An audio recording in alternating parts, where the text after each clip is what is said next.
In this story, we'll have a look at our MC who started an entire war and casually wiped out an entire kingdom. After achieving all of his goals, he had nothing else to live for, so he peaced out. Instead of heading to the afterlife, our MC Jack goes back to a time when he was 14. This was when everyone bullied him and was considered an S-grade loser. Now, with years of experience from his past life, he's determined to change the course of his past and get his revenge on those who wronged him. What things are going to be different in this second run of life? Let's find out as we have a look at the moment that started it all. It's a full moon night, and according to our protagonist, turning 34 years old will make you look back on life.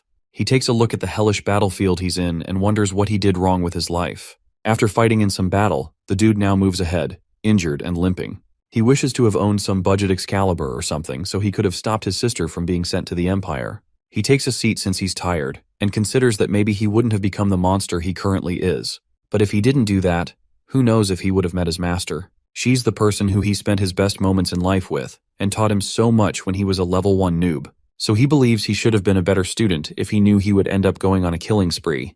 And of course, the whole scenario wasn't what he wanted.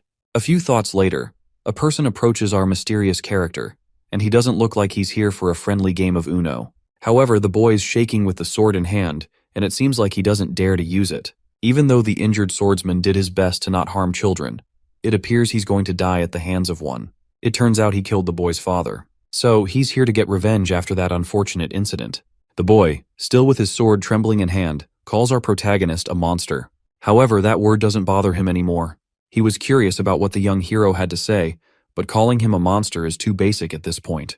Even with all his wounds and how much pain he's going through, he now wants to push himself a bit further. After all the crimes and grave acts he has committed, like ending an entire empire like he's the Doomslayer, our guy is obviously pissed about the basic level insult the kid just called him.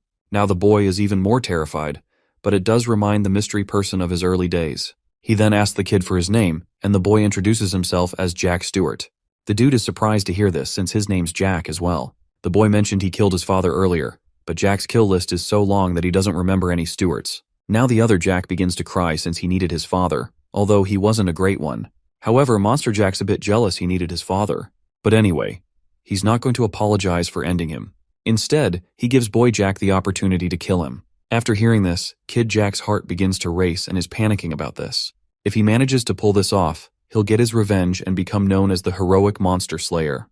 But the truth is that Monster Jack can easily regenerate and escape. But nah, he ain't doing that. So the boy steps forward to execute Jack, but he begins to shake. Then he falls to his knees, dropping his sword, and begins to cry. Even though he's unable to finish the job, Monster Jack commends his choice since Boy Jack would end up regretting that forever.